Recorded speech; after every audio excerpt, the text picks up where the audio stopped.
أهل البدع والأهواء، أهل البدع العقائدية وأهل البدع السياسية.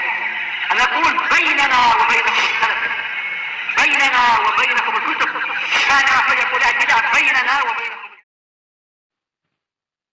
بسم الله الرحمن الرحيم.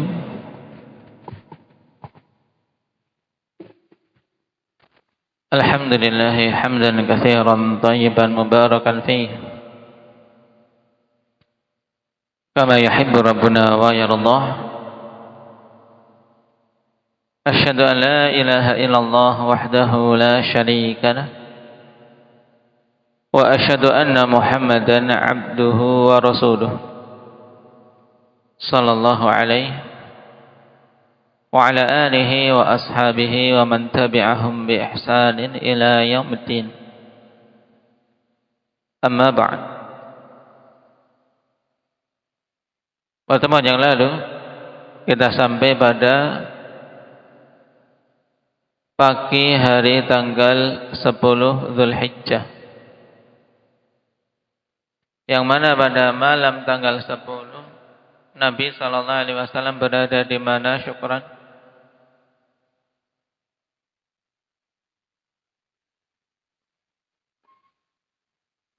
Berada di Muzdalifah. Taib, malam tanggal 10 Nabi SAW menginap di Muzdalifah. Baru meninggalkan Muzdalifah kapan? Indaka ya Ali.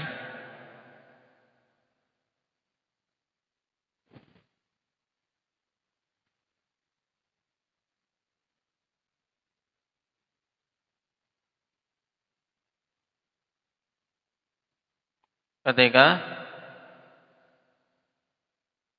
selesai salat subuh. Taib. Nah, salat subuh masih di Muzdalifah. Nah, di mana Nabi SAW pada waktu itu menuju ke Masy'aril Haram, terkhusus yaitu gunung yang namanya apa? Quzah. Sekarang dibangun padanya masjid. Taib. Kemudian wukuf di sana. Apa saja sunnah ketika wukuf di Muzdalifah tersebut, yaitu di Masy'aril Haram, inda Qadir, berdoa, terus menghadap kiblah, terus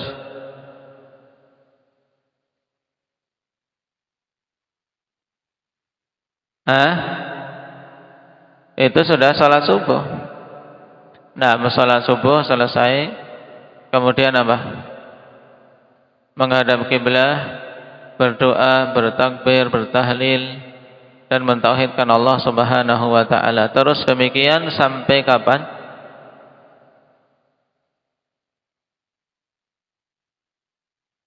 Melakukan hal itu antara doa, tahlil, takbir. Naam, beliau lakukan di waktu itu sampai kapan? Umar.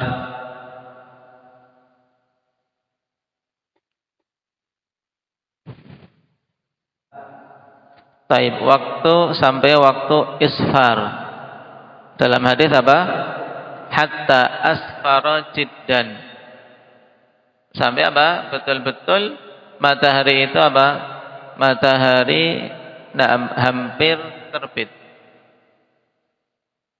Nah, tapi belum terbit, kawan. Jadi subuh itu kan kalau kita perhatikan mulai dari terbit fajar, masih ada gelap, tapi sudah ada apa? Bias putih, ada perbedaan benang. Di ufuk itu ada benang putih. Terbedakan dari benang hitam. Di ufuk sudah apa? Putih. Awal subuh kan putih. Kemudian apa? Warnanya kan ronanya mulai apa? Bukan putih lagi, tapi apa? Menguning. Paham? Terang, mulai terang cahayanya. Nah itu. Itu waktu isfar. Waktu isfar itu masih subuh atau sudah keluar subuh? Jabir.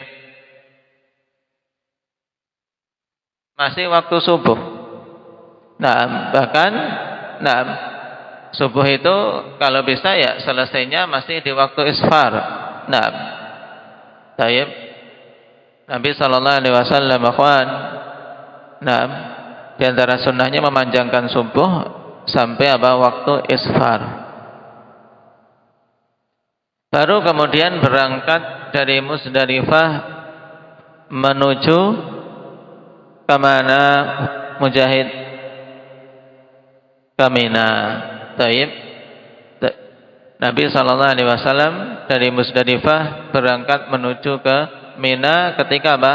Ketika sudah waktu isfar tapi matahari belum terbit. Nah, sampai tiba di wadi yang namanya wadi apa yang kemudian beliau di sana mempercepat gerakan kendaraan beliau Muhammad sampai melewati wadi apa? Ini rangkaian ini antum simpulkan. Nah, bikin apa? Bikin gambaran di buku catatan sehingga lebih mudah. Kalau membaca hadis kan harus apa? Harus menandai karena apa? Bentuknya jadi satu. Nah, ketika berangkat itu melewati wadi apa namanya? Hah? Apa Ali? Wadi apa namanya? Wadi Muhassir. Nah, Batnu Muhassir atau Wadi Muhassir. Di situ Nabi sallallahu alaihi wasallam mempercepat langkah kendaraannya. Kenapa? Karena dikatakan di wadi itu dulu Ashabul Fil dibinasakan.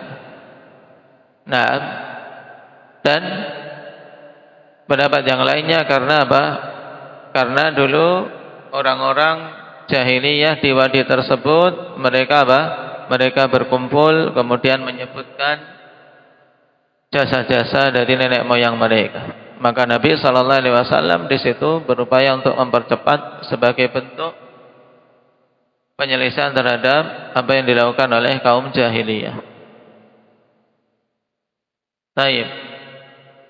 Nah, ketika keluar dari Musdalifah menuju Mina, apa di antara sunnah dalam perjalanan itu? Anda ya Ismail?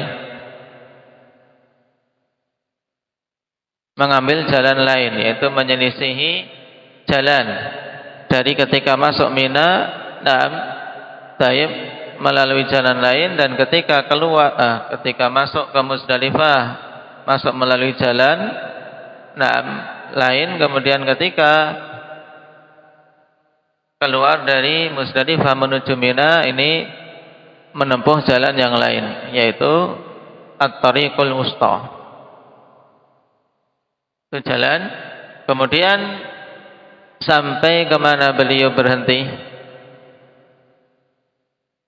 Saya keluar dari Musdalifah saat itu kan berarti keluarnya apa? Pagi-pagi ya kan? Masih subuh. Keluar pagi-pagi. Nah, tujuannya kemana? Ke Mina. Tapi belum sampai di Mina, yaitu masih di perbatasan Mina. Nah, beliau di situ berhenti dan melakukan suatu amalan. Apa amalan tersebut? Alhamdulillah. Melempar jumrah. Tayyib. Jumrah apa di situ? Jumrah Aqabah.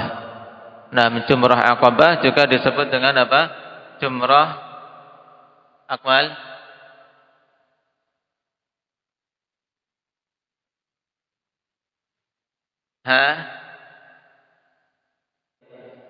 Disebut apa? Jamrah Kubra. Taib. Letaknya kemarin telah kita jelaskan bahwasanya Jamrah Aqabah ini bukan termasuk bagian dari Mina, tapi berada di perbatasan Mina dari arah Makkah. Taib.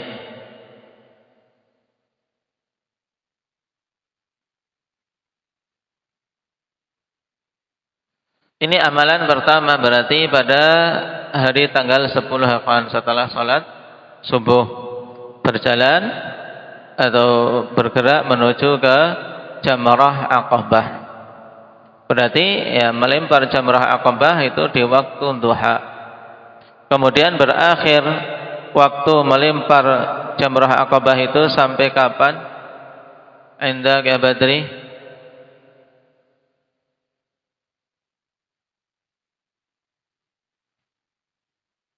Sunnahnya di waktu duha, tapi paling lambatnya sampai kapan diperbolehkan? Sampai malam. Baik, diperbolehkan ikhwan mengakhirkan sampai malam sesuai dengan kemampuan, apalagi orang tua atau wanita. Nah, karena tentunya ini adalah apa? Yang paling ideal. Yang kita pelajari ini kondisi paling ideal. Tapi ketika di lapangan tentunya seseorang butuh tahu ketika tidak memungkinkan waktu yang paling ideal, dia jangan sampai keluar dari waktu jawaz, waktu yang dibolehkan, waktu yang tetap sah kalau menunaikan di sana. Nah, dan juga ketika sampai di Jamrah Aqabah, di sana ada hal yang harus diingat terkait masalah talbiyah. Apa itu? Iqbal?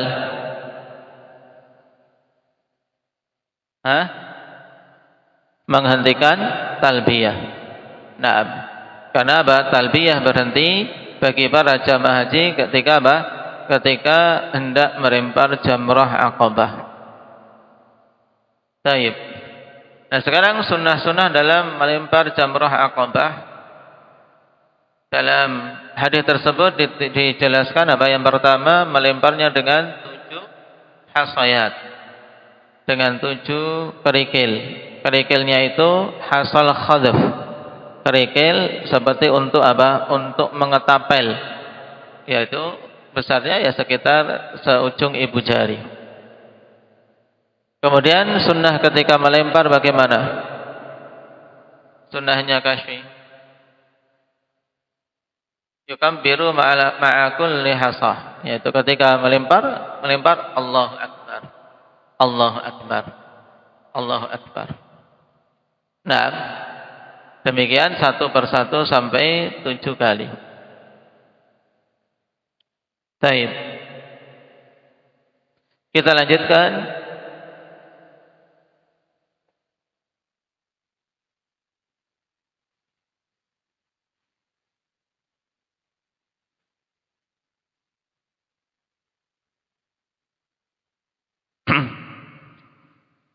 Qala Jabir rahimahullahu ta'ala aw radhiyallahu ta'ala anhu, thumma insarafa ilal manhar fanahara 63 biyadi.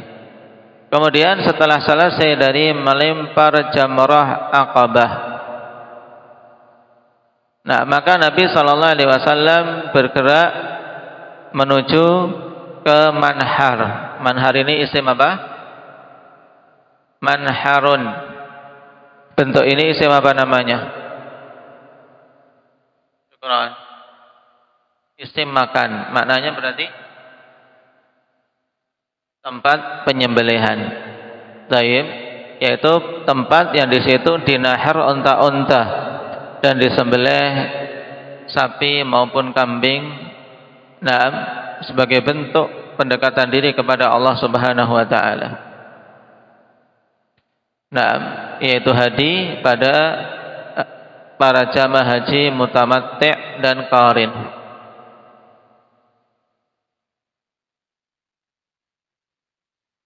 Dan wajib bagi yang berhaji qiran dan berhaji tamattu', maka wajib untuk menyembelih hadi. Fanahara 63 biyadihi, maka Nabi sallallahu alaihi wasallam menahar.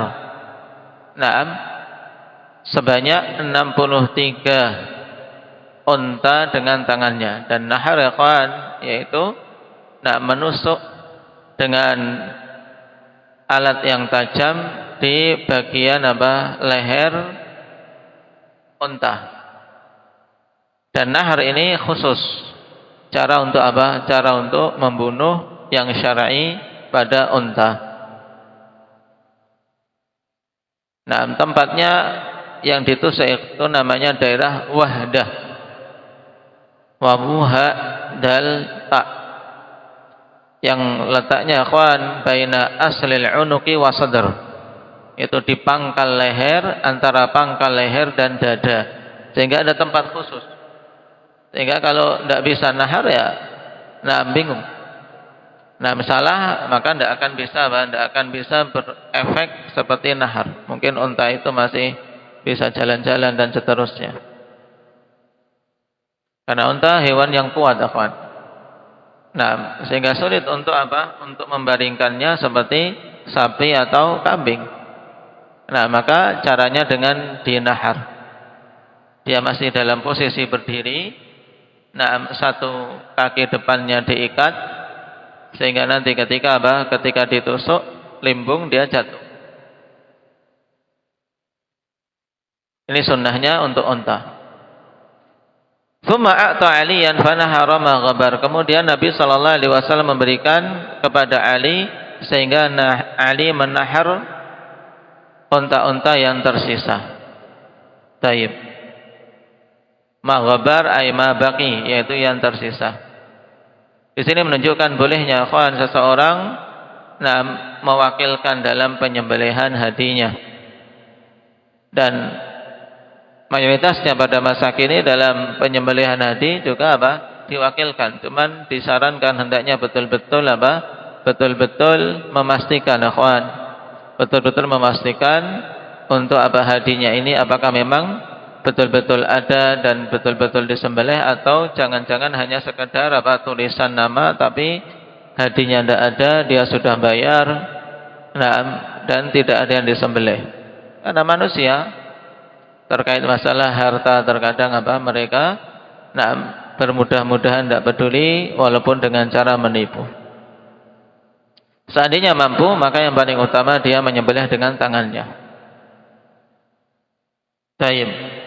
Wa asyrakahu fi hadiyih, dan Nabi sallallahu alaihi wasallam mengikutkan Ali dalam hadi beliau. Taib.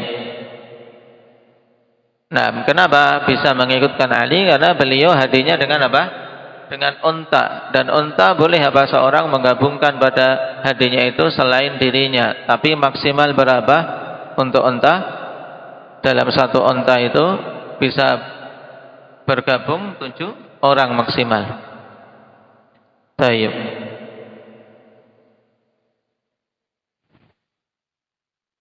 Thumma amara min kulli badanatin bi bad'atin faja'alat fi qidrin wa tubikhat. Kemudian Nabi sallallahu alaihi wasallam memerintahkan untuk diambil sepotong daging dari setiap unta. Karena untanya kan banyak. Nabi saja menahar 63, kemudian masih sisa.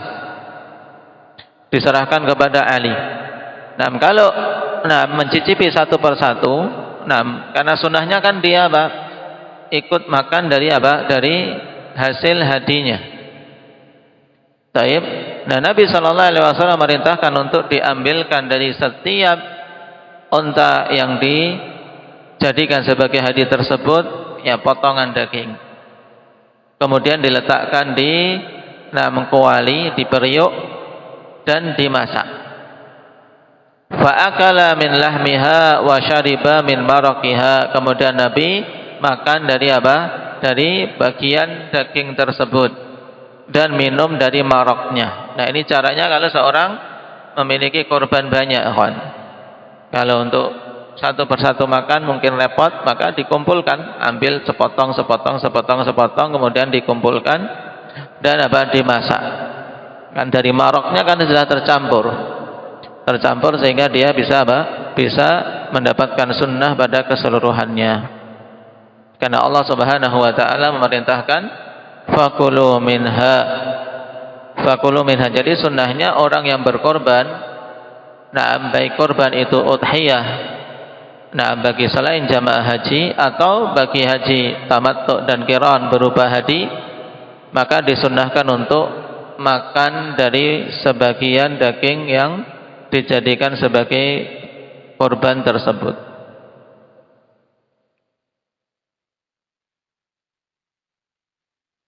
Tayyib.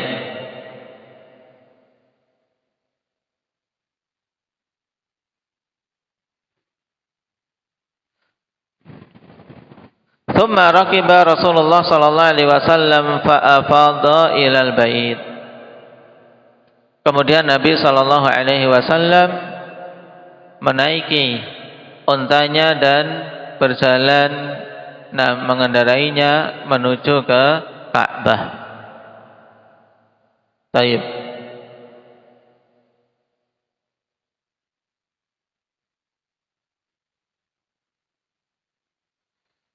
Dan di sini ada hal yang belum disebutkan dalam hadis Jabir. Amalan Nabi sallallahu alaihi wasallam yang lain setelah menahar hati beliau mencukur kepala beliau.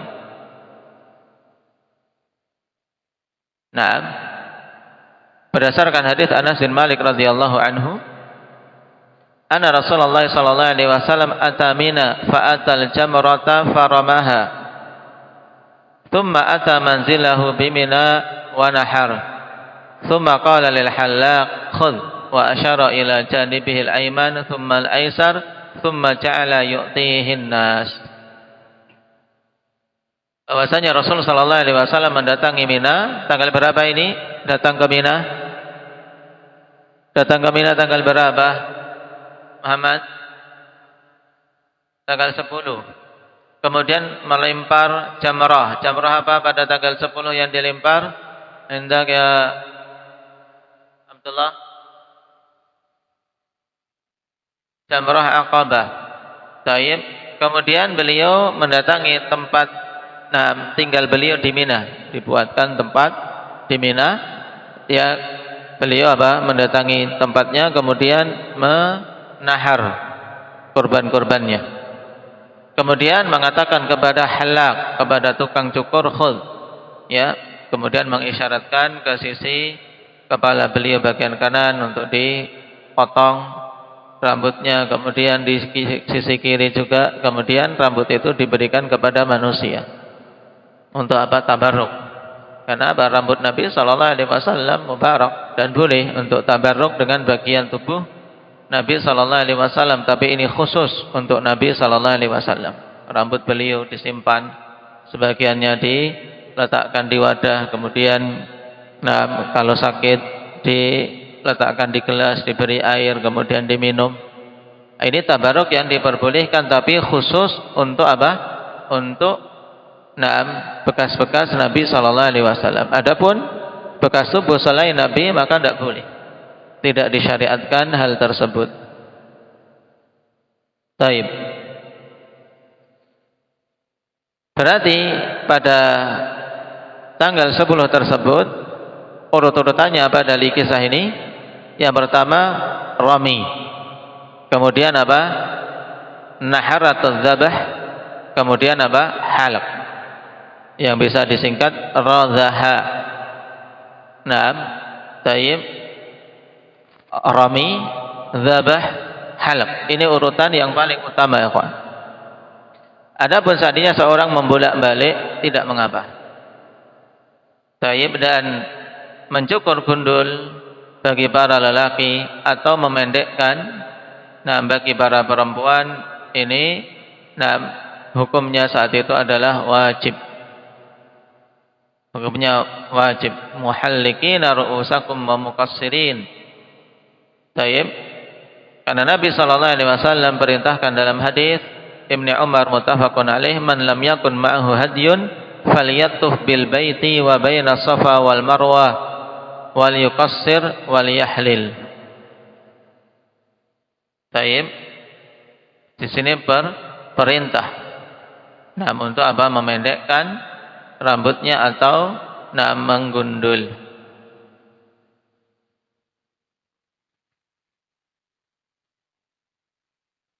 Adapun wanita maka tidak disyariatkan baginya menggundul, tapi cukup mengambil sebagian rambutnya. Nah, dengan mengumpulkan rambutnya kemudian diambil dari ujung dengan kadar 1 unmulah, 1 ruas jari. Baik.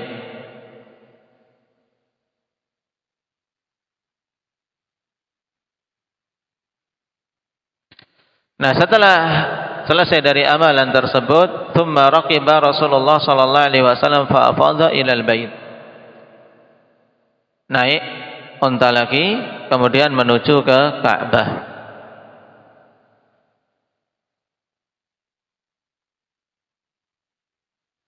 Berarti apa? Turun dari Mina dengan cepat menuju ke Baitullah dan melakukan tawaf yang namanya tawaful ifadah. Naam, tawaful ifadah. Tsumma liyaqdu tafathahum wal yufu nudurahum wal yatawafu bil baitil atiq. Naam, maksud tsumma liyaqdu tafathahum yaitu untuk apa? Menunaikan, menyelesaikan tafathnya, yaitu ihramnya dengan apa? Dengan mencukur rambut. Taib. Wal yufu nudurahum, dan tunaikan nazar-nazar mereka dan bertawaflah di Baitullah. Nah, ayat ini menunjukkan yang dimaksud adalah tawaful ifadah yang dilakukan pada tanggal 10 Dzulhijjah. Baik, dan tawaf ini termasuk rukun dari rukun-rukun haji. Tidak akan sah haji seseorang tanpa melakukan tawaful ifadah. Makanya di sini kalau sudah hari itu kok wanita sudah dekat-dekat waktu haidnya, hendaknya cepat-cepat. Cepat-cepat untuk apa? Tawaf ifadahnya, jangan sampai kedahuluan datang haidnya. Nah, karena apabila datang haidnya maka dia butuh menunggu sampai selesai haid baru apa? Tawaf ifadah. Nah, belum dikatakan sah haji seseorang tanpa tawaf ifadah. Dan sunnah dalam tawaf ifadah, ikhwan, sunnahnya untuk dilakukan pada Yaumun Nahar di awal siang. Taib, pada hari tanggal 10 di awal siang.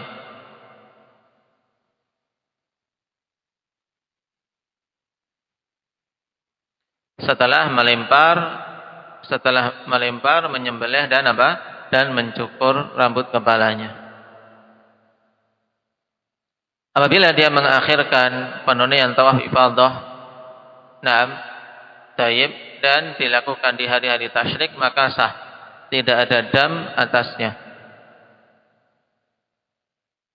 Tapi kalau mengakhirkan setelah hari tasyrik, naam, maka juga dikatakan oleh para ulama sah. Namun apakah ada denda atau tidak terjadi khilaf. Nah, dan di sisi jumhurul ulama tidak ada denda atas hal yang demikian.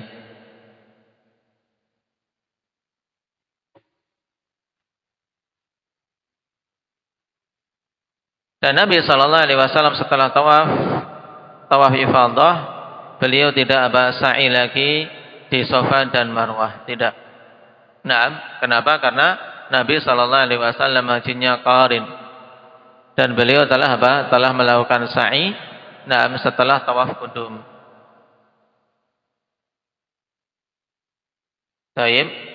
Demikian pula para sahabat-sahabat yang bersama Nabi SAW yang belum tahallul. Nah, maka mereka setelah tawaf ifadah, tidak melakukan sa'i lagi karena sudah sa'i dulu. Taib. Adapun para jamaah haji tamattu, ini bedanya di sini. Yang melakukan haji tamattu, yang telah tahallul dulu setelah selesai dari umrahnya tahallul, ya kan?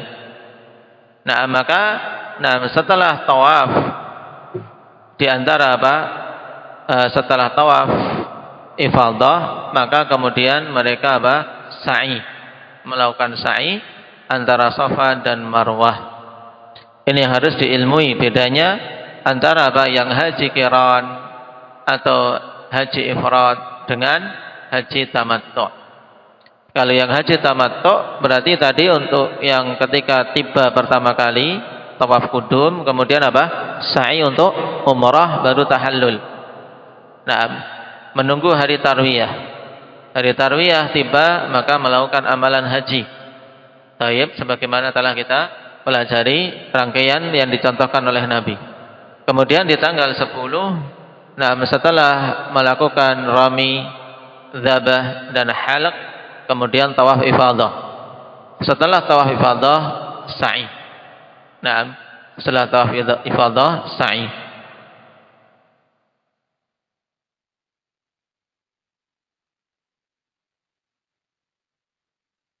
Hal ini ditunjukkan dalam hadits Abdullah bin Abbas radhiyallahu anhuma dalam Sahih Bukhari. Tayyib, fa idza faragna minal manasik ji'na fatufna bil bait wa bis safa wal marwah faqad tamma hajjuna wa alaina al hadyu. Kenapa? Karena mereka saat itu hajinya haji tamattu.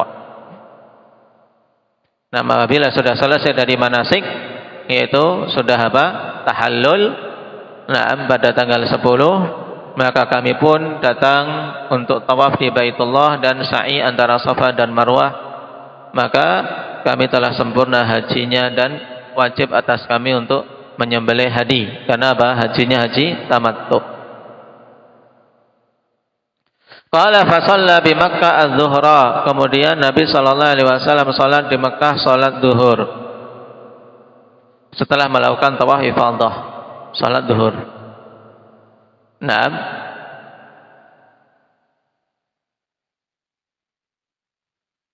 Cuma di sana ada riwayat dalam Sahih Muslim dari Ibnu Umar radhiyallahu anhuma yang konteksnya berbeda, yaitu anna Rasulullah sallallahu alaihi wasallam afadha yauman nahr thumma raja'a fa shalla dhuhra bi Mina. Bahwasanya Rasulullah sallallahu alaihi wasallam melakukan tawaf ifadah pada hari tanggal 10, kemudian kembali ke Mina dan salat zuhur. Dalam hadis Jabir salat zuhurnya di Mekah, tapi kalau hadis Ibnu Umar salat zuhurnya di Mina. Taib. Maka bagaimana mensinkronkannya? Imam Nawawi rahimahullahu taala menyatakan wa dzahir annahu sallallahu alaihi wasallam afadha qabla az-zawal wa tafa wa shalla adh-dhuhra bi Makkah fi awwali waqtiha thumma raja'a ila Mina fa shalla biha adh-dhuhra marratan ukhra imaman li ashabi. Taib.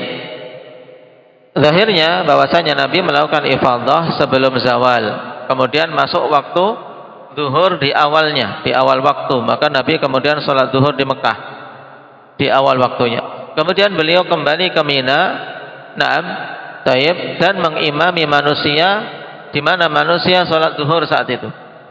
Maka dikiranya oleh Ibnu Umar bahwasanya Nabi sallallahu alaihi wasallam sholat zuhur di Mina. Kenapa? Karena beliau mengimami para sahabat sholat zuhur. Padahal ya tentunya sholat zuhurnya Nabi yang mana? Yang di Mekah. Sedangkan yang di Mina beliau mengimami para sahabat yang sedang sholat zuhur, dan beliau tentunya niatannya bukan sholat zuhur lagi tapi sholat sunnah. Tapi karena zahirnya beliau mengimami sholat zuhur, maka dikhabarkan oleh Ibnu Umar seakan-akan Nabi sholat zuhur di Mina. Taib. Ini taujih dari Imam Nawawi rahimahullahu taala.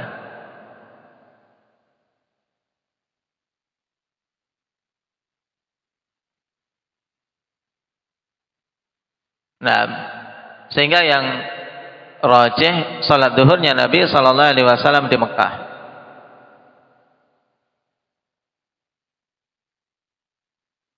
Qala fa ata bani Abdul Muttalib yaskuna ala Zamzam.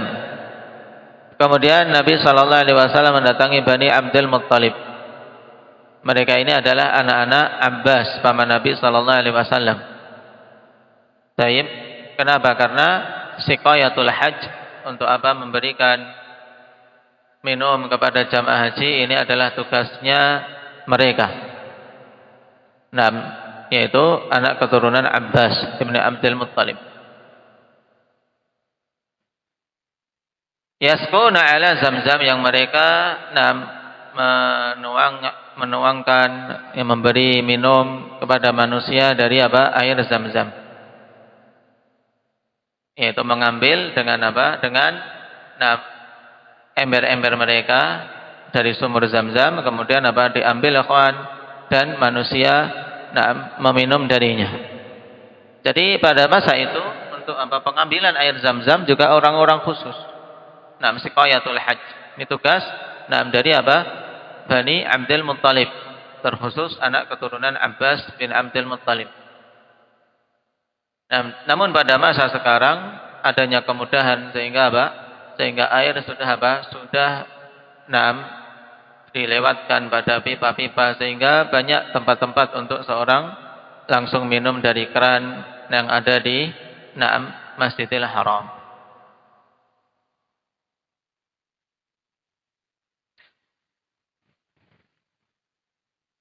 Taib. Faqala inzi'u bani Abdul Muttalib falawla an yaghlibakumun nasu ala siqayatikum lanaza'tu ma'akum fanawaluhu dalwan fashariba minhu, rawahu Muslim. Kemudian Nabi SAW mengatakan, inzi'u bani Abdul Muttalib, yaitu ambillah air dengan kuat wahai bani Abdul Muttalib. Seandainya saja manusia tidak akan mengalahkan kalian. Karena apa? Saling berebutan untuk mendapatkan air, maka tentu aku akan ikut apa? Akan ikut mengambil air bersama kalian. Cuman kalau Nabi ikut mengambil air, kan manusia akan apa? Akan berbondong-bondong ke situ, berebutan mungkin. Sehingga bisa apa? Merepotkan Bani Abdul Muttalib. Kenapa? Karena kalau Nabi kemudian ikut mengambil air, juga apa? Akan timbul keyakinan bahwasanya termasuk manasik haji adalah apa? Ikut mengambil air Zam-Zam. Sehingga akhirnya terkalahkan Bani Abdul Muttalib. Mereka tidak bisa apa? Kemudian mengatur bahwasanya pengambilan air Zam-Zam itu hanya khusus untuk mereka saja yang menimba. Ini maksudnya. Laula an yaghlibakumun nas ala siqayatikum lanaza'tu ma'akum. Karena manusia melihat, itu dikiranya termasuk bagian dari manasik. Makanya Nabi SAW kemudian mengambil wadah air yang sudah berisi Zam-Zam, kemudian beliau meminum darinya. Taib.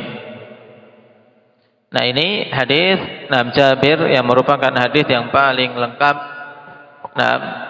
dan runtut tentang amalan-amalan Nabi SAW dalam ibadah haji beliau. Taib. Yang insyaallah taala pada pertemuan berikutnya kita rinci masing-masingnya dan apa-apa yang ditunaikan mulai semenjak ihram, untuk menyimpulkan dari apa yang disebutkan dalam rangkaian kisah hadis Jabir ini. Barakallahu fikum. Naktafi bihadza walhamdulillahi rabbil alamin.